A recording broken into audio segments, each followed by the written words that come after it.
கிறிஸ்துக்கள் அன்பான காலைக்கு இந்த நிகழ்ச்சி நேயர்களே, இந்த நாளிலும் கூட இயேசுவின் இனிதான நாமத்தில் உங்களோடு கூட இணைவதில் மிகுந்த மகிழ்ச்சி அடைகின்றேன்.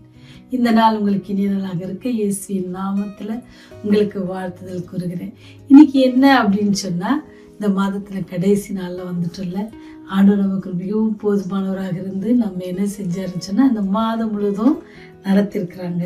ஆனால் நாம் எப்படி இந்த மாதத்தை முடிக்கும் பொழுது நம்முடைய மனசு என்ன சொல்லுது, நாம் எப்படி இருக்கிறோம் அப்படின்னு சொல்லி பார்ப்போன்னு சொன்னால், யோவான் 14:27 வசனம் சொல்லுது, சமாதானத்தை உங்களுக்கு வைத்து போகிறேன், என்னுடைய சமாதானத்தையே உங்களுக்கு கொடுக்கிறேன், உலகம் கொடுக்கிற பிரகாரமாய் நான் கொடுக்கிறதில்லை, உங்கள் இருதயம் கலங்காமலும் பயப்படாமலும் இருப்பதாக.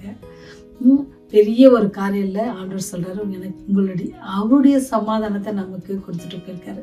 நீங்க பார்த்தீங்கன்னு சொன்னா, உலகத்துல நீங்க பெரிய மக்கள் அல்லது மகாத்மா காந்தி, சார்லி சாப்ளின், அப்புறம் ஆப்ரஹாம் லிங்கன் போன்ற சரித்திர நாயகர்கள் என்ன செய்யுதுன்னா, பிரசித்தி பெற்றவர்கள் அவர்கள் பயன்படுத்தின பொருட்கள் என்ன செய்யணும்னா ஏலத்துக்கு வரும்.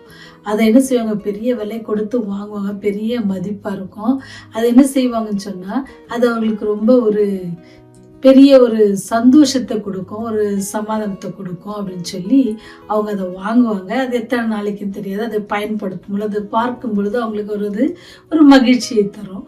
அதை ரொம்ப பாதுகாப்பாக, அது எவ்வளோ விலை உயர்ந்த காரியங்கள், அதை அதிகமாக பயன் கூட படுத்த முடியாது, ஒன்றில் அது என்னது பொருளாக தான் வைக்க முடியும். ஆனால் அதுக்காக என்ன செய்வாங்க, அதிக முயற்சி எடுத்து என்ன செய்வாங்களாம். ஏன்னு சொன்னால், இந்த பூமியில் விட்டு அவங்க வாழ்ந்து போயிட்டாலும் கூட அவங்க என்ன செய்கிறாங்கன்னு சொன்னால், அவங்களுடைய ஞாபகமாக சில காரியங்களை என்ன செய்கிறாங்க, வச்சுக்கிறாங்க. நீங்கள் பார்த்தீங்கன்னா, இப்போ காலகட்டத்தில் பார்த்தீங்கன்னா கிரிக்கெட்டில் மக்கள் ரொம்ப ஆர்வமுடையவர்களாக இருக்கிறாங்க. சில நேரத்தில் தான் அங்கேருந்து வருகிற அவங்க பயன்படுத்தின பந்துகள் அல்லது அவங்க இந்த பேட் சொல்கிறாங்களா, அது அந்த மாதிரி காரியங்கள் அதை போட்டு, அல்லது பிக்சர் கேப், அவங்க ஃபோட்டோ போட்ட ஒரு கேப் இருந்தாலும் சரி, அல்லது ஒரு டிஷர்ட், அவங்க முகம் போட்ட ஒரு ஃபோட்டோ போட்ட ஒரு டிஷர்ட் வந்தால் உடனே என்ன செய்கிறோம், வாங்கி அதனுடைய என்னது இருந்துச்சுன்னா, அவங்க மேலே நம்ம வச்சுருக்கிற ஒரு பெரிய இது என்ன செய்கிறோம் காட்டுறோம். அது நமக்கு என்ன செய்யுது, ஒரு பெரிய சந்தோஷத்தை அது தருது.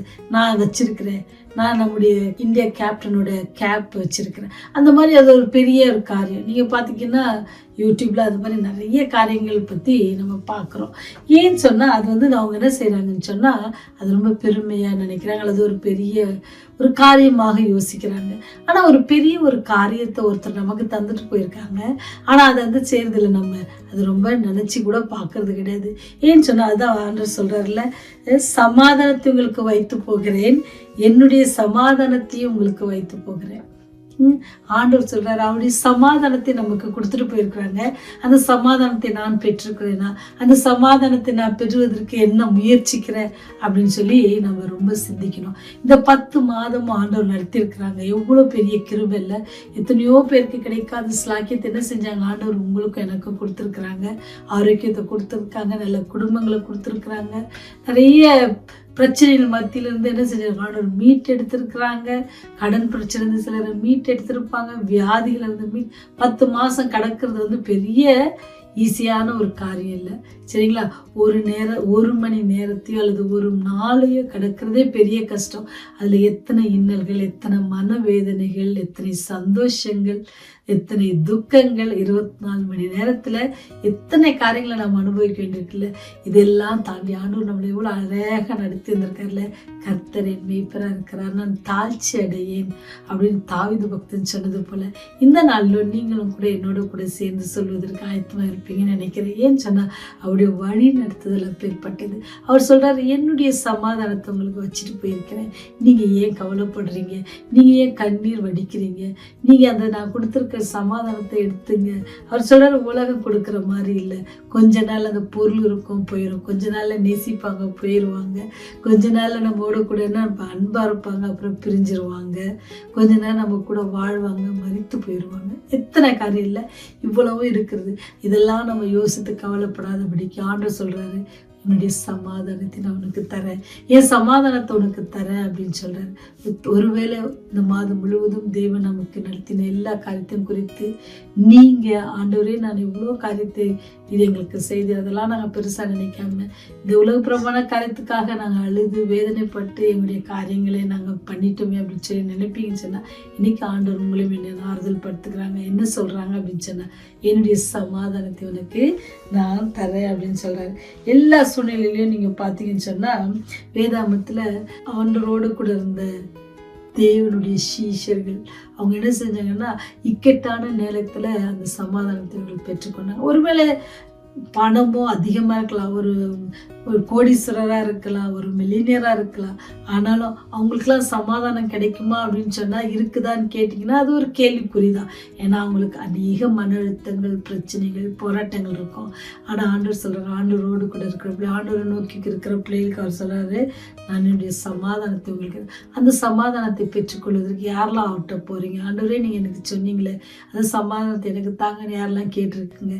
மற்ற காரியத்துக்கெல்லாம் எவ்வளோ நம்ம பிரயாசப்படுறோம், எவ்வளோ ஆசைப்படுறோம்ல, ஆண்டுடைய சமாதானம், ஆண்டவரே நீர் எங்க வைத்து போன அந்த சமாதானத்தை நான் தேடி அதை கண்டுபிடிக்கத்தக்கதான எனக்கு என்ன செய்யுங்க, ஞானத்தை தாங்க ஆண்டவரே அப்படின்னு சொல்லி நம்ம எத்தனை பேர் ஜெபிக்கிறோம். இந்த பூமியில பல விதமான என்ன செய்யலாம், நன்மைகளை பெறலாம். இல்லை ஒருவேளை நம்ம ஆபிரகாம் லிங்கன் பயன்படுத்தினா அவருடைய பிளேட்ல சாப்பிட்டா கூட அது எவ்வளோ நேரத்துக்கு நம்ம முயற்சி தரோம்னு எனக்கு தெரியாது. ஆனா ஆண்டவர் கொடுக்குற சமாதானம் எப்படி இருக்கு, உலகம் கொடுக்குற பிரகாரமான சமாதானம் இல்லை, கொஞ்ச நேரத்துக்கு இல்லை. ஆண்டவர் கொடுக்கறது ஆண்டுடைய சமாதானம் செய்யுமா, எப்படி அவருடைய சீஷர்களை கஷ்டத்தின் மத்தியிலும் துன்பத்தின் மத்தியிலும் சந்தோஷமாக அதை ஏற்றுக்கொண்டார்களோ, எல்லாவற்றையும் அவங்க என்ன செஞ்சாங்க, பாடுகளை அவங்க அனுபவித்தார்கள். ஆனால் அவங்கள்ட்ட சமாதானம் இருந்துச்சு, தேவன் அவருடைய சமாதானம் அவங்களோட கூட இருந்துச்சு. அதனால என்ன செஞ்சாங்கன்னா, அவங்களுடைய வாழ்க்கையில என்ன செஞ்சாங்க, மிகவும் சமாதானத்தோடு ஆண்டவர் அவங்களுக்கு சொன்ன காரியத்தை அவங்க வெற்றிகரமாக செய்து முடித்தாங்க. அதே போல ஆண்டவர் இந்த 10 மாதத்துல நம்ம வழி நடத்தின தேவன் சமாதானத்தின் தேவன். ஒருவேளை நீங்க எழுந்திருப்பீங்கன்னு சொன்னா, இன்னைக்கு ஆண்டவர் நமக்கு கொடுக்குறாரு, இன்னைக்கு ஒரு வாக்கு தர்றாங்க, என் சமாதானத்தை நான் உனக்கு தந்திருக்கிறேன், கவலைப்படாத, கண்ணீர் விடாத.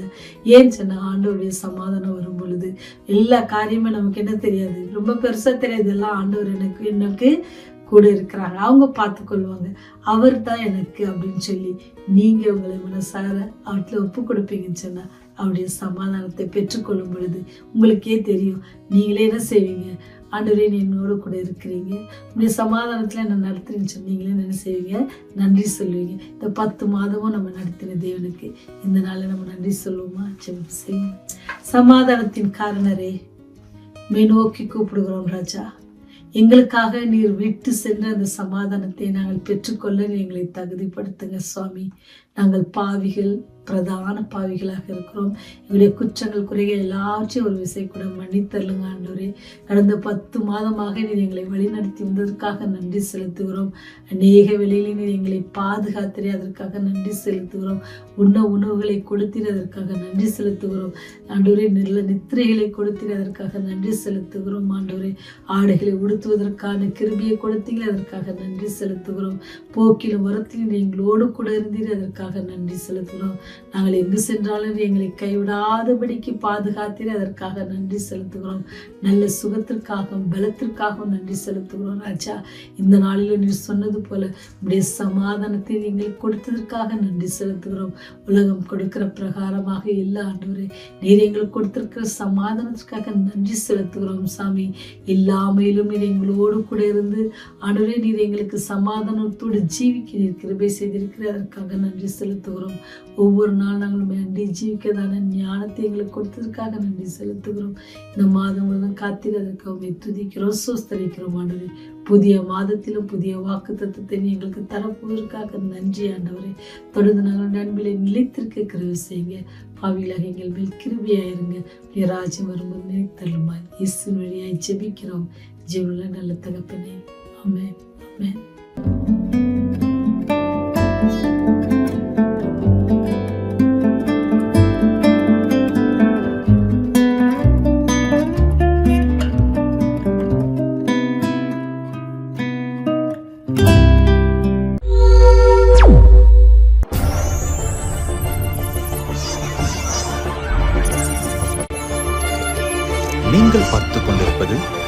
உங்கள் ரிவைவல் டிவி.